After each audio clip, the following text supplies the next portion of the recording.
Well, good afternoon, everyone. We're so excited to have you here today. If you want to know if you're in the right place, we're going to be holding a webinar on building Power BI dashboards today. And today's session is 99% demonstration. So we're going to really get into the meat of the matter with Power BI. If you'll move to the next slide for me, just a little bit about the agenda. I'm, again, Michelle Robinson. I'm the Learning Center Director here at System Source. 30 years under my belt here, and really excited because the technology keeps changing and everything's new. Every week you find something new. We're going to have the presentation today by Jon O'Keefe, and we'll talk a little bit more about that. Again, there's Jon there, it's waving a big hello. Hi. It's going to be primarily demonstration, and then I will wrap up at the end with some Q&A, and we'll talk about doing an evaluation and things along those lines and next steps. Jon, if you could move me forward here. Again, we do hope you're enjoying your pizza today. I did want to give you a heads up to be a little bit patient. There's multiple of you from large organizations, and having the Domino's delivery drivers get to you might take just a little bit of time, but if you don't receive your pizza, you can go ahead and email Mike Jones at the email address you see there, mjones@syssrc.com, and he'll check on that for you. Otherwise, we're going to move forward. Just a couple things about the webinar. We're going to be in presentation mode only until the end here. We can certainly open it up for questions. You can view the webinar in full screen mode. That's probably your best bet. And if Jon gets in your way, you can always just drag right below his picture and move him out of the way too. So either way, whatever is best for you to be able to see today, you can certainly zoom in a little bit. Do please feel free to use the chat to let us know what's on your mind, and we'll try to either between the chat or the questions field get you answers to the questions that you have today. I think most of you filled out when you registered what you hope to learn today, but if you didn't get a chance to do that or you have additional questions, please do feel free to put it in the chat or in the questions section. And as I mentioned, we will do the evaluation just at the end there. I want to take the next just a couple of minutes here and tell you a little bit about System Source. This is my 2-minute sales pitch, if you will, just letting you know who we are. We are a systems integrator, and we have been in business since 1981. We have put together the people, the process, the tools to help our clients improve, maintain, and acquire IT and AV systems. So many of our clients start with the improve section. They ask our team of 70 employees to help improve IT operations by training their staff in end user, IT, or soft skills topics, really to help increase productivity and lower help desk costs. Of course, our public schedule has over 3,000 scheduled classes, and we also do private training in our Hunt Valley facility or at our client sites. And many of you have actually rented our classrooms to do your own proprietary training, whether in Hunt Valley or Columbia, so that's available as well. Other of our clients actually rely on us for presentation systems rooms, including conference rooms, classrooms, and often these rooms are built with video conferencing and digital signage. And of course, improving IT infrastructure sometimes requires the expertise of our top consultants. We specialize in cloud migration, systems management, virtualization, project management, and infrastructure design. One of the improvements some of our clients seek is better use of the cloud through hosting in our data center or at AWS. With all of that improved system comes maintenance. So we find that we have new maintenance workloads. We can offer support and service reactively through our dispatch desk and proactively through our managed service departments, one of our largest departments that we have at System Source. And then when this maintenance is done efficiently, monies can then be available to acquire new equipment, and of course the life cycle begins from there. So we're going to move on and want to tell you about it. There are 2 additional upcoming webinars for the rest of this month. We have creating immutable backups, and this is going to be delivered by our Director of Services, Rich Glenn. He's a fantastic presenter. And then Thursday, May 30th, we have Introduction to AI, and this is going to be focusing on the different Microsoft Copilots that are available in ChatGPT offerings. And if you saw the news yesterday or this week, you know that this is a constantly moving target. So some great new offerings coming from ChatGPT. Not sure how many of them will get into that webinar by May 30th, but I'm sure we'll hear some results from this week's new announcement. And that will be delivered by Maury Weinstein, and I will assist him on that particular webinar. So if you're just dabbling in AI and wondering what this means from an end user or an IT perspective, you'll want to attend that. So with that, what I'd like to do is introduce Jon. Jon has a master's degree in education. He's been involved in training and development for nearly 2 decades. He has extensive experience training, developing curriculum, and business storytelling that really serves him well in the classroom. And of course, webinars like this, we're going to talk about a story today. And Jon is the lead instructor for our Power BI and AI courses. I hope you'll welcome Jon today and get ready because we have a lot to cover in a very short time. All right, look at that handsome devil on the screen, everybody. That is a pre-COVID picture. So enjoy what I looked like when the world was sane. Welcome, everyone. Thank you so much for joining us. I'm going to take you on a Power BI journey today. I want to preface this presentation by saying my intention at this moment is to not necessarily instruct you on on what we're going to be walking through today. But to show you the capabilities of Power BI and how we can kind of go from 0 to hero very quickly.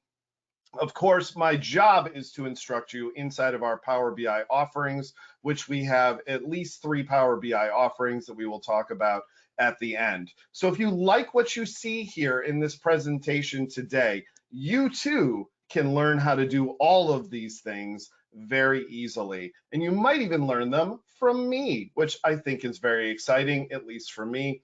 Enjoy your pizza. Let's go ahead and get started. Now, I want to paint a picture for you.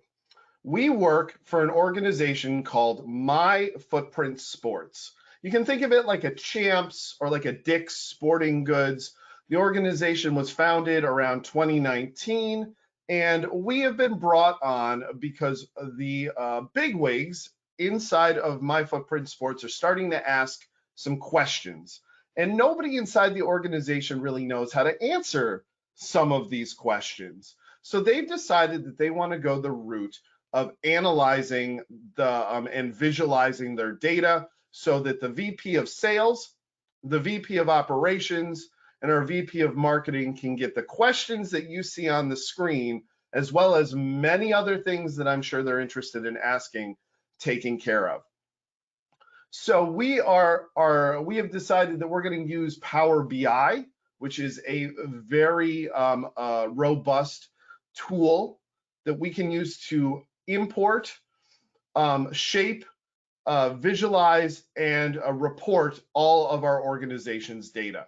So as you can see here, our VP of sales is interested in how the industry that we're in and adjacent industries are doing. They want to have some KPI set up for profit, for our cabin rentals, which we do. They want to look at how our sales have been trending in the 4 regions that we service in the United States. And they want to know kind of like how our salespeople are doing. Our operations VP has asked us to set up a KPI to track how we're doing with shipping time. They want to know which of our products are least profitable. They want to know which of our product categories, and that will become clear to you what those are, have been most successful. And they want to know which of our individual products are successful. Now, the term successful could mean a variety of things, and we're going to have to interrogate our data to determine what metrics we currently have or what metrics we can create to understand success inside our organization. And of course, marketing. We love marketing. Marketing has a bunch of questions. They want to know who our most profitable customers are because, of course, they want to market to them more. And they want to know what categories are successful in different regions and states because, of course, marketing doesn't want to spend money in Idaho if Idaho isn't buying tennis shoes. So these are all things that we're going to go ahead and analyze today. Now, I'm going to go ahead and switch out of our PowerPoint here. So I'm going to go ahead and close this PowerPoint. We will reopen it later on in the presentation. And I'm going to go ahead and show you, we're going to start by examining the data sets we have. Now, typically when you're working inside an organization and they ask you like, can you answer all these questions? You're going to have to go out and either interrogate individuals like, hey, IT, what data do you have? Or you're going to have to comb through a bunch of different systems yourself. For our example here, all of our data has been nicely put into a folder on our desktop. We have the following data. We have a cabin rentals access database. Inside of there will be all of the data that we should need to hopefully answer some questions about our cabin rentals business. We have a My Footprint Sports CSV file, which I haven't looked at yet, so we're going to go ahead and look and see what it is. Okay, this is a standard CSV file, a comma separated value. You can see here that it looks like it's a customer file. So this is probably from a CRM solution. This is a data set that includes a customer ID column, name, city, state, zip code, region. This could be downloaded out of Salesforce or any other CRM solution. This is a good example of that. So this is one type of data that we have access to, a CSV file. We also have 2 Excel files. Neat. In this one Excel file here, we can see that we have a products sheet, which looks like it's a list of all of our products and includes a product ID column, a category, a subcategory, and a product name. Helpful for analyzing data, assuming we can link this to something else. Now, for our main data source, we have some transactional data. This could be coming in from a point of sale system. It could be coming in from a website. Really doesn't matter how it's getting to us, it's getting to us. And here you can see that we've got an ID column, an order ID column. We have some dates, which is really nice. We have a customer ID column, and I'm willing to bet that this customer ID column, that maps up to that CSV file we just looked at. And we have a product ID column, and I'm willing to bet that those product IDs map up to our products page. You can see here we have things like sales and profit, but we don't really have like shipping days or anything like that. So we may need to manipulate some of our data once it goes into Power BI. Now, we also have a sales rep page.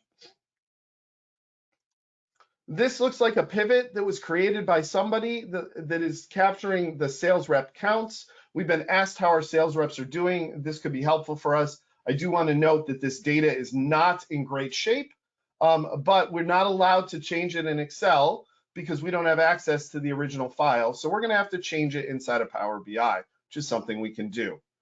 Finally, we have what is known as a date table.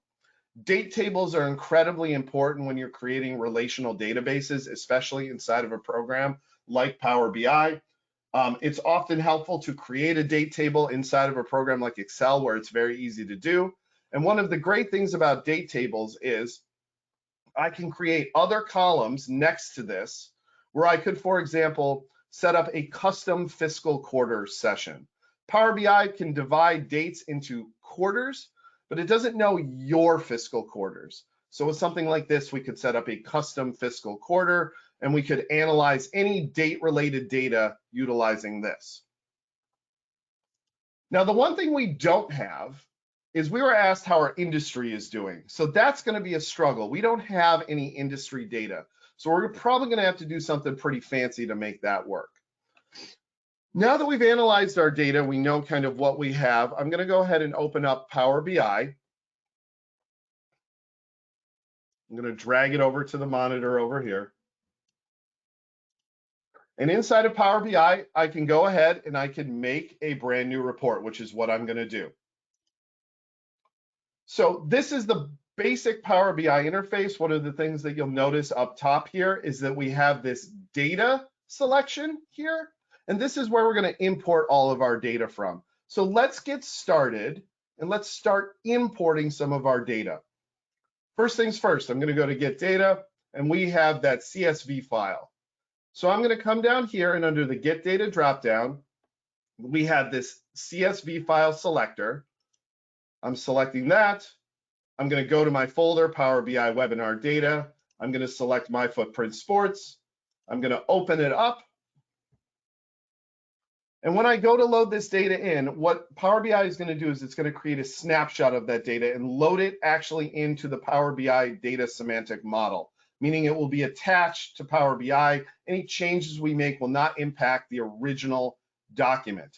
Here, because it's a CSV file, it's asking us what our delimiter is, meaning how is the data separated. It has detected that it's separated with commas, so I'm going to go ahead and select Load.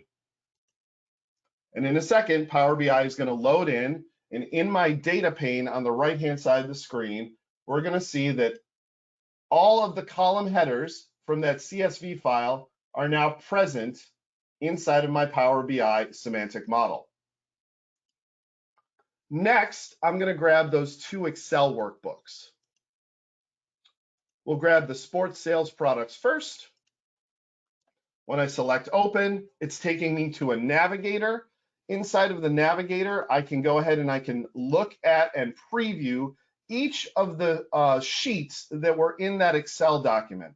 So we have a product sheet, a sales order sheet, and a sales order 2019-2020 sheet. That could be problematic if I have two sales order sheets. I may have to do something with that.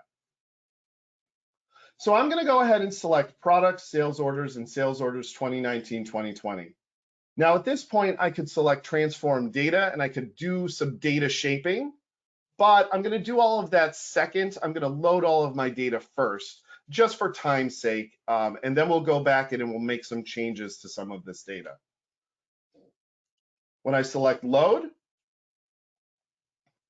it's going to go ahead and load in all of that data. And as you can see here, I have under sales order, I have customer ID, order date, order ID, product ID, all of the things that were in that Excel spreadsheet as columns have been imported as data. Under products, we have category, product ID, product name, subcategory, and unit price. I'm going to grab our second Excel workbook. Excuse me. I'm going to make sure we selected the date column. And then I'm going to look at the sales reps here, and I'm going to see that this is not really what I want it to be, but I'm still going to import it, and I can make changes to it later to make it work for my data set. So now I've loaded in all of this data. I have a date table, I have customer information, I have product information, I have sales order information. I still have to get the access data because I need that cabin rental stuff. So I'm going to come in here and I'm going to see that there is no access option. I'm going to select more. And in of here is where you can see all of the different types of data connections that we can make. So Power BI supports close to 100 different types of data connections, and it can connect to data by doing either a snapshot of the data, or for example, with a SQL Server database, it can do a direct query, so it is connected to that at all times and can receive live data coming back in, provided, of course, you have the correct credentials to access the SQL Server. And of course, any other database server that can provide live data, it can connect to. I'm going to select Access Database. I'm going to go ahead and I'm going to grab our cabin rental access database. Now, this is a relational database that has many different things that we can look for. And again, as you can see, I can select, for example, table bookings, and I can get a preview of what's in there. One of the cool things that you can do when you import a database, as opposed to an Excel file, is you can select one of the things that you might be interested in importing, and you can have it select related tables. So when I select related tables, it's going to check anything that is relational to the original table that I suggested. I'm not going to import all of those For my purposes, I'm only interested in the payments section because I just want to know how much we've made in cabin rentals. So I'm going to go ahead and load in just the one that I've checked and select load. Now, I need industry data. Okay, so that's the one thing that I don't have. The good news is the internet has plenty of industry data for me. So I'm going to go ahead and actually connect to a website. Under my data connection here, I'm going to select web as an option.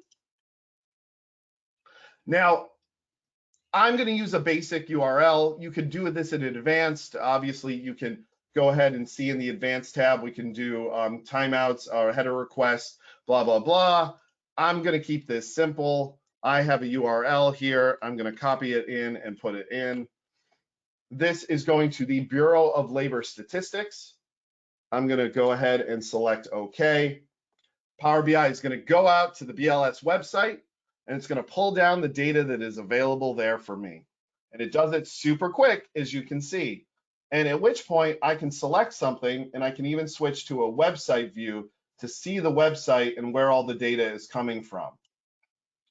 There's all of this table data here. For our demonstration purposes, I'm going to pretend like I've already researched it, and I know that establishment data summary table B is what I need. And again, I can preview it here and see what it is, and then select load to bring it in.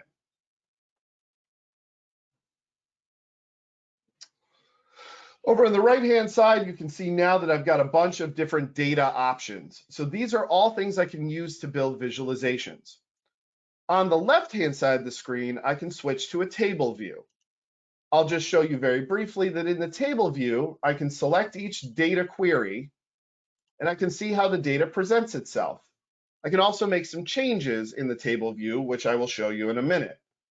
But now I can view my data. And for example, I know that I have 2 sales orders data. That's not great. I probably need to put them together. I don't really want to, I just want one.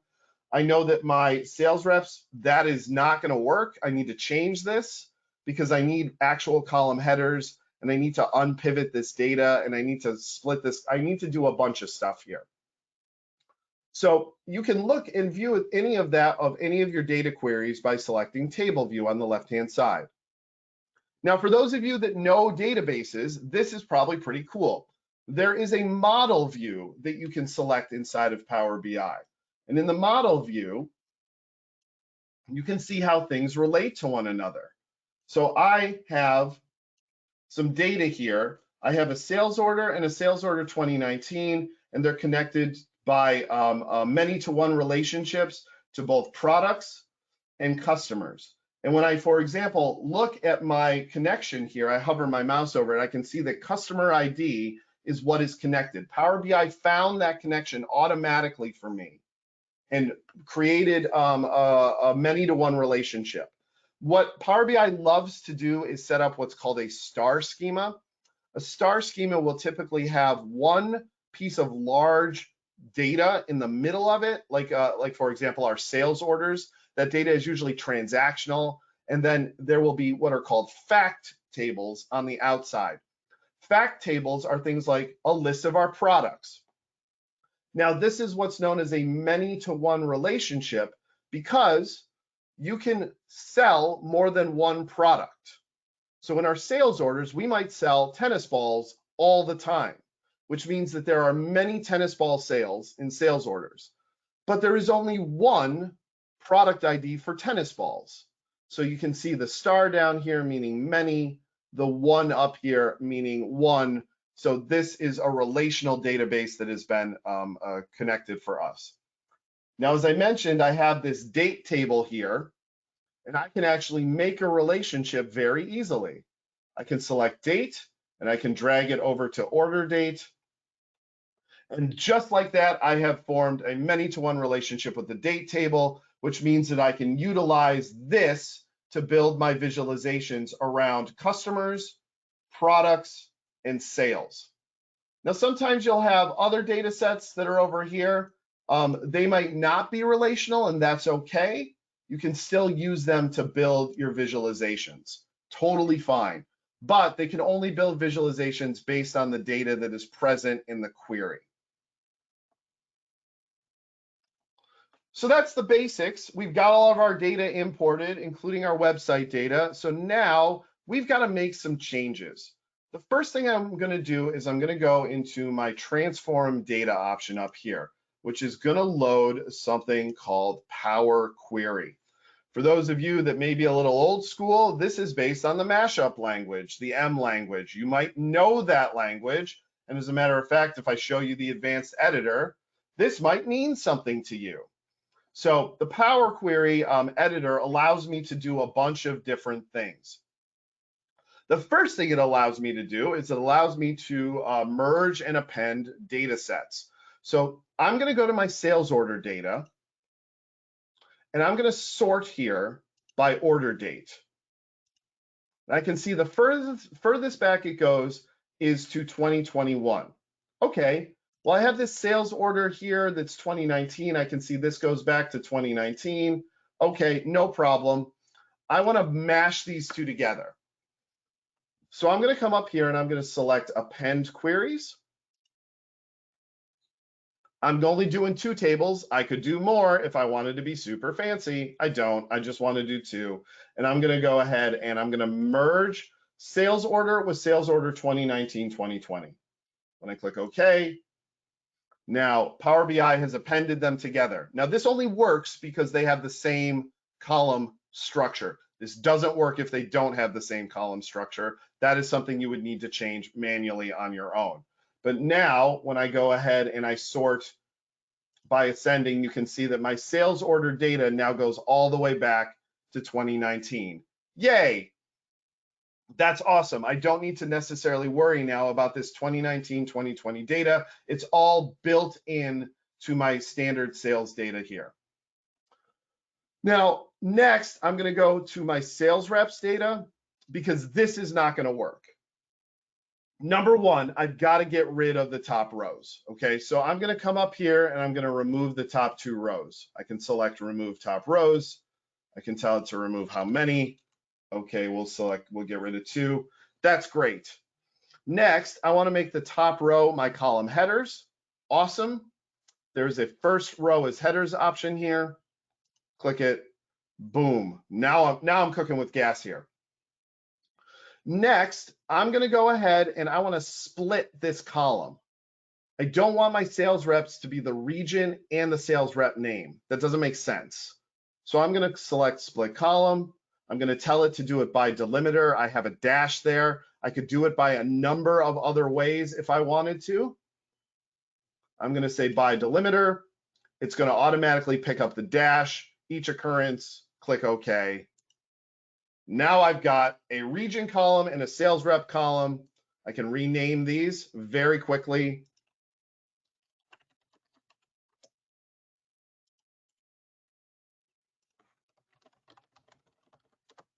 Boom. Now this is pivoted data. And the way we analyze data inside of Power BI is we do it based on the column structure here. So what I really want is I want a column for dates and I want a column for count. Because each one of this is pivoted, I don't want it like this. Thankfully, Power BI is going to let me come over here. It's going to let me select all of the date columns, and I can simply right click and I can unpivot. Boom. Now I have an attribute column and a value column. Well, this attribute is actually called date. So we're going to go ahead and select date. I'm going to make sure that Power BI knows it's date by changing the data type.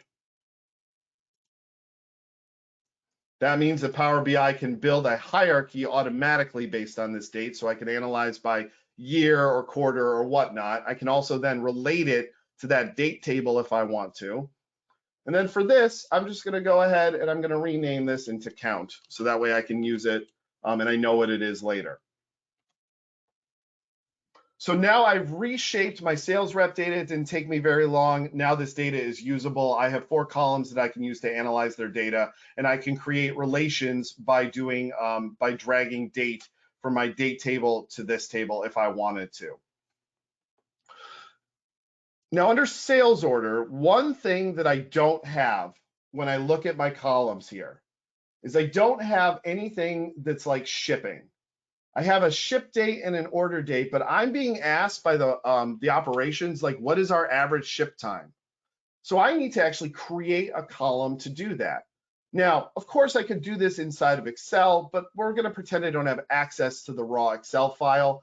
And I'm going to come up here and I'm going to go to Add Column. Yes, I can add a variety of different types of columns in Power Query just so I can do all sorts of fun stuff with my data. I'm going to add a custom column. I'm going to name it Days to Ship. And for me, ship date is going to be ship date minus, and if you've ever used Excel, you know what's happening here. I've got an equal sign, I've got a variable, ship date, and then I've got an order date here. And so when I do this and I click OK, it now creates a column for me called days to ship. I don't like the way that data is displayed. I don't want it to look like that. So I'm going to come back to my home page and I'm going to tell it that this is a whole number. And now I have a new column set up very quickly that will answer that question for me. How are we doing on shipping? Is it taking us, what is our average ship time? So this is my days to ship solution here. Now that I've made all of these changes in Power Query, I'm going to go ahead and I'm going to click Close and Apply.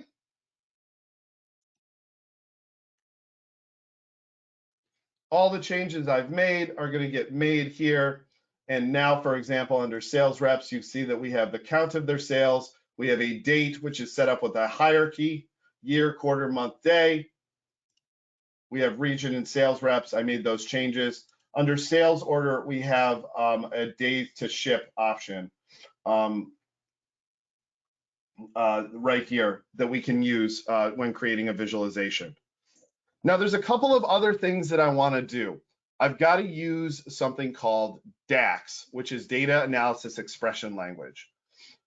In order to use DAX, I can come into my table view here, and I can actually make a bunch of changes that are necessary in my table view.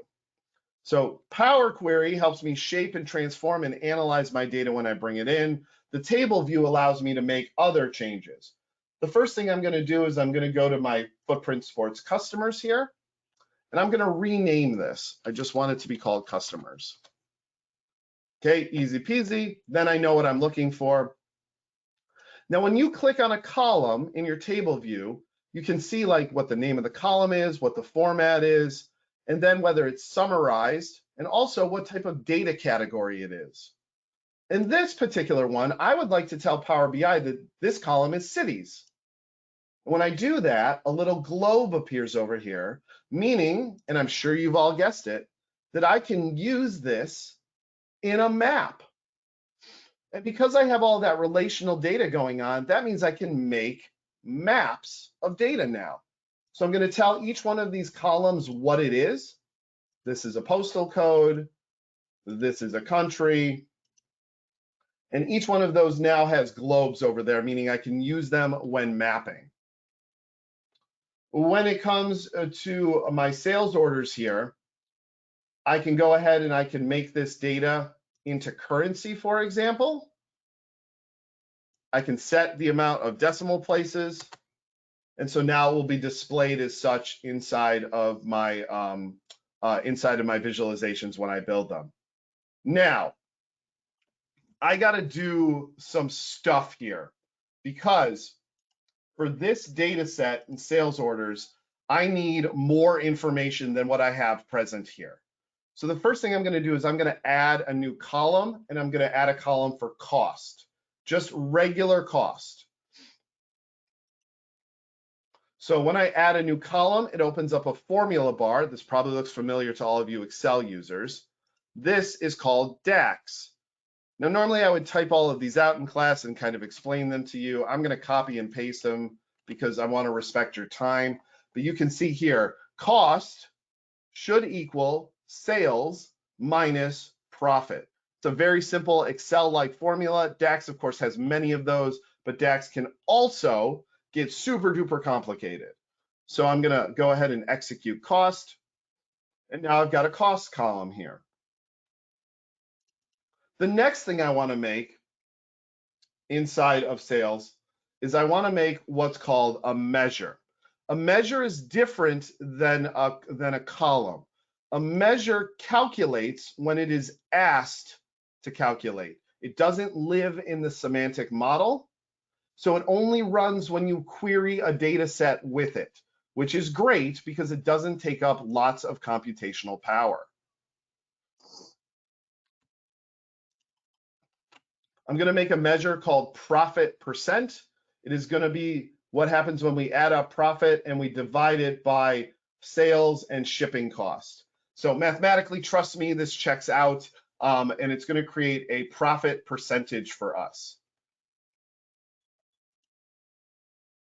Now on the right-hand side, you can see I have profit percent, which I can use in a visualization, and it will calculate. If I'm asking about one product or a group of products, it will calculate on the fly for me, but it does not show up in the columns here.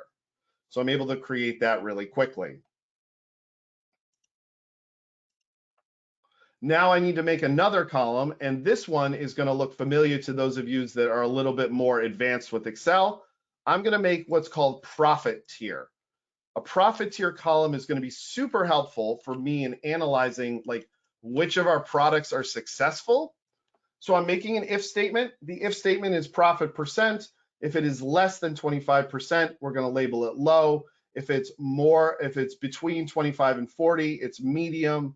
And if it's over 40, it's high. Again, if you're an Excel user, this probably looks super familiar to you. And I'm going to go ahead and execute that. And now I have a profit tier available to me. So I can see based on product or based on order where it was in the profit tier. And that is utilizing the profit percent measure that we selected. So Power BI lets me do all sorts of cool things behind the scenes.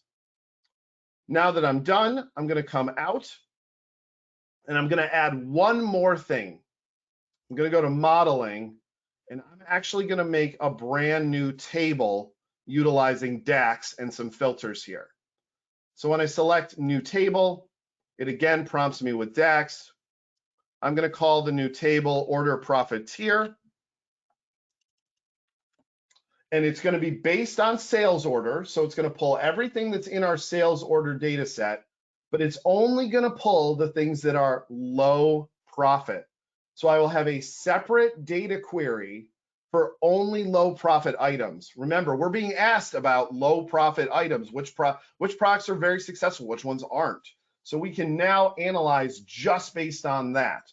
When I click OK, now I have this order profit tier here that has all of the same information as sales orders, but any item that's pulled from here will only be a low profit item. Now I'm going to go ahead and, because I want to respect our time, I have created a visualization, a PIBX file that has some visualizations already built, so we can be starting from like a foundation together. So here I'm going to close our Power BI. We're going to say goodbye to all of this work that we've done. I'm not going to save it. And then I'm going to go ahead and I'm going to open up our My Footprint Sports visualization complete. And this is a PIBX file. This is a Power BI file. Now, what's awesome is in the Power BI files, not only do visualizations get saved, but your semantic model also gets saved here. So this is not the one I want to use. I meant this one. Here we go. The other one has all the answers on it. That's not fair. I want to build them in front of you guys.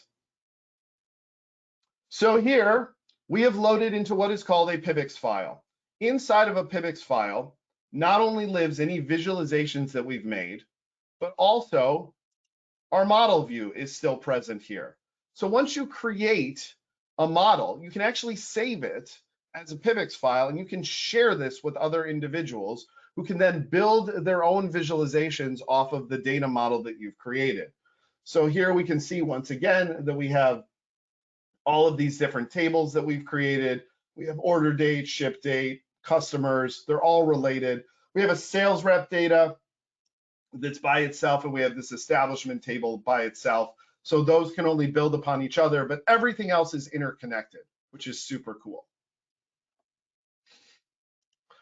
Now, let's go ahead and start building some of the visualizations that we need to do. The first thing is we've been asked for a bunch of KPIs. So what I like to do in a KPI situation is I like to make a new page, just like Excel making a new sheet. I'm going to rename it KPIs, and I'm going to put it at the front of the presentation. So now I have this blank workspace here with which I can build visualizations. The first visualization I'm going to build is a way for us to track when we get to $120,000 worth of profit. I'm going to take a gauge. As soon as I select that, Power BI asks me what type of data I want to bring in, and I can either click the Add Data button here, or I can open up my data over here. For this, I'm going to go ahead and open up sales orders. I'm going to find profit down here, and I'm going to drag that to value. And then for my maximum value, I'm going to look and put in our sales. So now I can see here that we've sold $288,000 worth of stuff, and we've made $109,000 worth of profit. It's not terrible, but I need some way of denoting that we've gotten to our goal. I'm going to come over to my format options here, and under gauge access, I can add a target in. And I'm just going to put in 120,000. And now, just like that, I have a gauged KPI that if this were connected to a live data source, this data would continually move forward as we move closer and closer to that profit data. Now, if we sold a bunch of stuff that was low profit, it might move backwards. If we sold this bunch of stuff that was high profit, it might move forwards. But our goal is to get to 120K of profit. So that's our first visualization. Our next KPI that we need to worry about is that average days to ship. So I still have that under sales orders, I still have that days to ship column.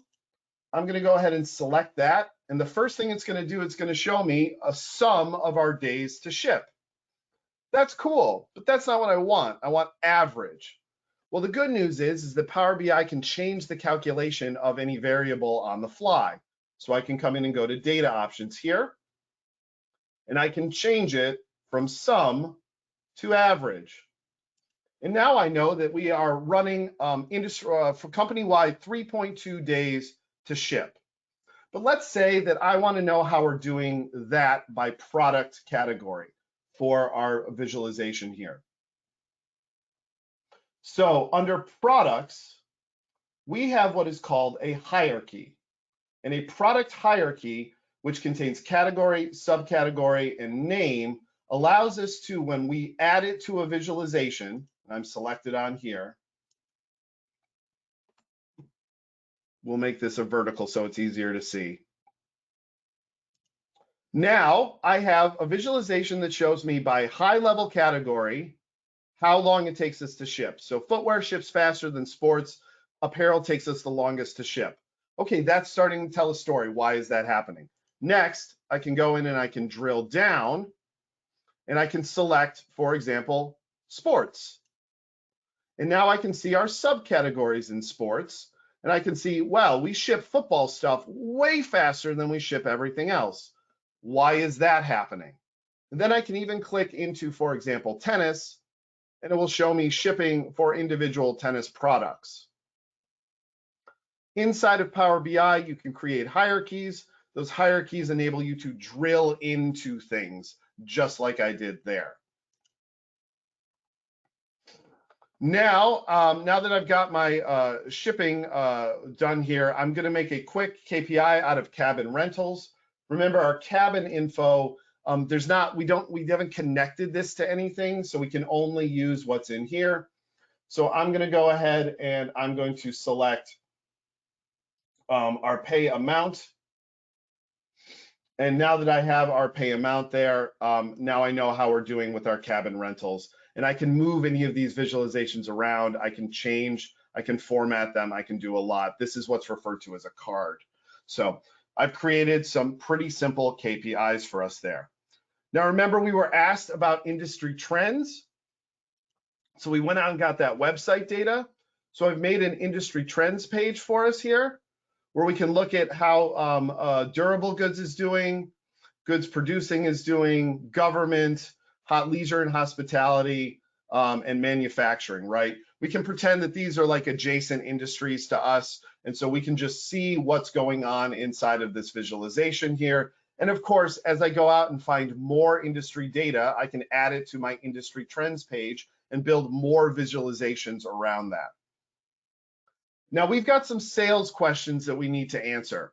The first thing I want to do is I want to set up a quick visualization that shows how our products are doing. We've been asked how our products are doing by category. So here I'm going to come over, I'm going to go to products, I'm going to grab category, and then I'm going to add in sales. And now I have a very simple visualization built that shows how we're doing in sales here. Now, I might want to add something to spice this up a little bit. And I can go ahead and add something to the legend. I might add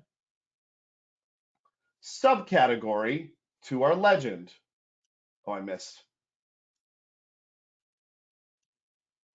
And when I do that, it gives me the ability to view my data. And I can see here's sports, but I can see how each category is doing in sports. Here's footwear, so youth, sandals, running, hiking. So I can set up a quick and easy visualization there. Now my boss has said he wants to know when each category hits 50,000. So I can come in and add a reference line here. I'll make it a constant line and I'll make it for 50K. Let me close all these so it's a little easier for you to see. So now you can simply see here that 2 out of the 3 of our product categories have hit, whereas apparel has not. And that tells us a story that we need to investigate. Now, what I really, really want to show you is the map. So we're going to go ahead and we're going to add in a map. At this point, because I changed all of our customer data into actual locations, I can go ahead and start building a map. We're going to do it by state. So I'm going to select state. I'm going to make this visualization bigger so we can see it. And then I have to tell Power BI how I want to build this here. So for this map here, for legend, I'm going to do region. So we can now see like, okay, this is our Northeast, this is Eastern US, this is Southern, this is Western. We can kind of see how that's going. And then for bubble size, I'm going to select sales because I want to know how we're doing. So now I've got a map and these bubbles show me sales. One thing you'll notice is I'm moving my mouse over these, each one of these areas here, and it's showing me a tooltip. Tooltips are present inside. Whenever you hover your mouse over something, it will show you a tooltip. You can add your own tooltips in, and in this case, I'm going to show you, I have built a whole page that is just a tooltip. And so I want this to show up every time that I hover my mouse over the map. So I go back to my map visualization, I go into properties, I go to tooltips, I'm going to tell it that that's the tooltip I want, the page down here. And now when I hover over, that's how Florida is doing in sales by category. It's we can see here that Florida is doing this. We can also move over to California and see that California's data is very different. So now I've built some visualizations that show a bunch of different things that we can do. I even have a low profit visualization. Remember, we created that data table. And here I can come in and I can look at, for example, I can add a new visualization in from my low profit. I can sales, so that is how much we've sold of low profit items. And I can go into our products and I can go ahead and select product name. And this is all of our low profit products by name. So you can see here, we've got a couple of low profit products that we sell a lot of. Tennis rackets, baseball 24 pack, and tennis balls. We've sold a lot of those and they're low profit. Maybe we need to change how we make them. Maybe we need to change the pricing. At this point, we've built a bunch of visualizations that have answered some of the questions of our VPs of sales, of our VP of marketing. We could build a quick scatter plot over here if we wanted to show like who our most profitable customers are. But I want to show you how we make actual dashboards. This is what's referred to as a report. When you're done making your report, you're going to go ahead and select the publish option. It's going to make you save it. It's going to ask you where you want to publish it. If you pay for the Power BI service, you will have multiple options. This is a free account, so I only have one workspace. You'll have many workspaces when your organization does it. Some will be public, some will be private. When I select my workspace, it's going to go ahead and it's going to publish it up into the cloud or somebody else's computer here. I'm going to select open. And now you can see that in my workspace, I have my report that I built. All of the pages are present, industry trends, sales and regions, and these are even interactive. I can click on one and it will change the data represented in the other. So I can see how my data sets are moving and relating to one another. If I had slicers or anything like that, they would be interactive as well. At this point, once it's published in my workspace, I can go into my workspace and I can see that there is the report, which I can then share. So I can send this to anyone. I can click on it. I'm only allowed to send to people inside my organization, but you may be able to send it to people outside your organization and they can view it. You can copy link, send it with email, Teams. You can even put it into a PowerPoint. The other cool things that happens when you upload is you get a copy of the semantic model. This is all of the data behind the scenes. So you can give access to this to other individuals. If you've done a really great job of shaping your data and you've built cool visualizations, but then you want to let Larry over in accounting build his own visualizations, you can send Larry the semantic model and Larry can go to town. Now, when we look at the report, we can share the report. We can also come up and set up alerts on certain things. So I can set up an alert on this KPI, and I can say when it becomes greater than, and I could set 120,000 as the value, and then I will get an email when it crosses that line. I can also create what is called a dashboard. And a dashboard happens when you pin a visualization. So let's say I pin this visualization here. It's going to ask me, do I want to put it on a new dashboard or an existing? We'll put this on Jon dashboard.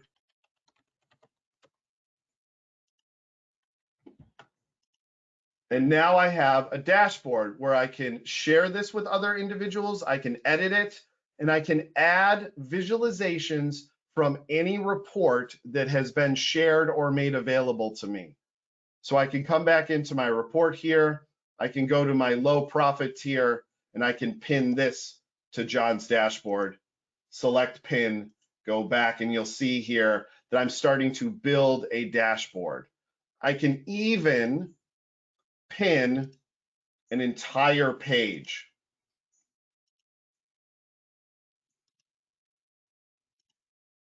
And so now you can see I have this dashboard here. And again, if there's relational data, if I click, for example, on sports basketball, now all I'm seeing is sports basketball that we've sold. So you can see here, here's our sports basketball. Here are our how our performance has been in sports basketball. And here's the sports basketball data set, and my tooltip even changes. When I unselect that, now it's back to the regular data set. From here, again, I can share a dashboard if I want to. I can allow recipients to share it.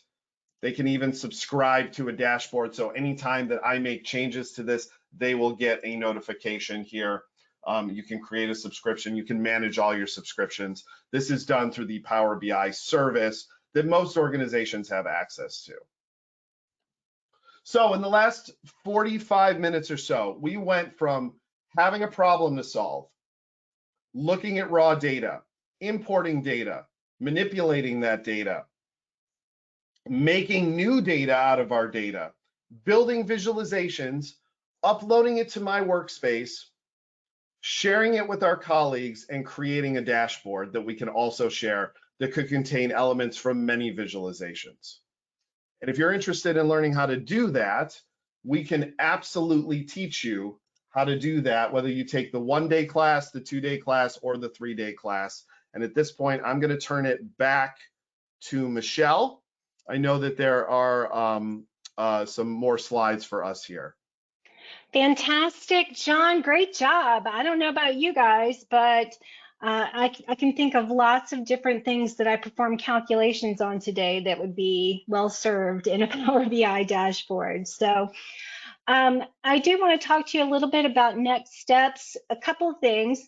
We do have some special offers. We do have the new 1-day Power BI dashboard in a day. What John showed you today, we learned to do in that class. Now, I'm going to tell you, if you've never looked at Power BI, this would be Power BI on steroids for you to do it in 1 day. But it is available to you if you've taken the 2 or 3-day course and you would like a little bit more hands-on time going through the materials. It would be a great course for you as well. We do offer a 2-day and a 3-day version of Power BI, and I want to tell you a little bit about why.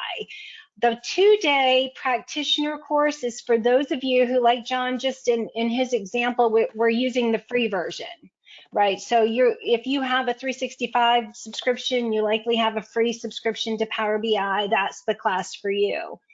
If, on the other hand, you have a paid subscription, we offer the 3-day class. The first 2 days in both classes are the same, so you don't need to take both. You take one or the other.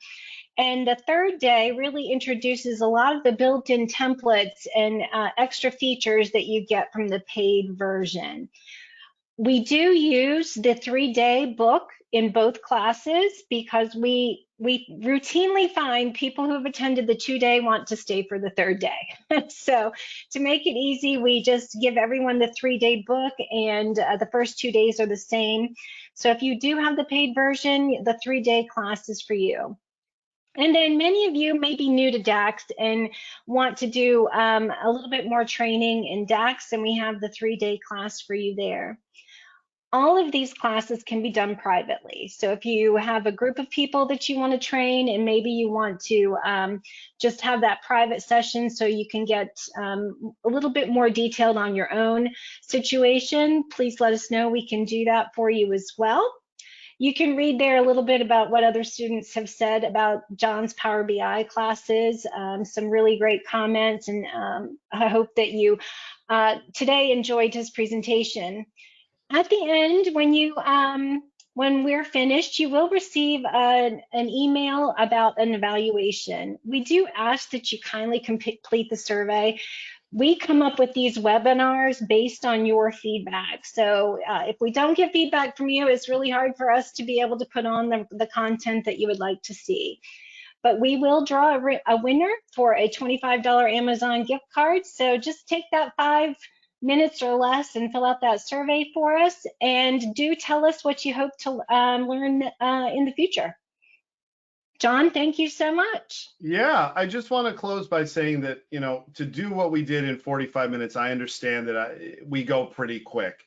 In all of those classes, we will thoroughly explain how to do every single thing that I showed you today, and 1,000 things more. The amount of stuff I had to cut out to get to 45 minutes that you can do in Power BI, there's things that can absolutely blow your mind. So it's a great software program, and please do the survey. $25 for Amazon. What a good deal. Awesome. Thanks so much. I hope y'all have a wonderful day. Bye, everybody.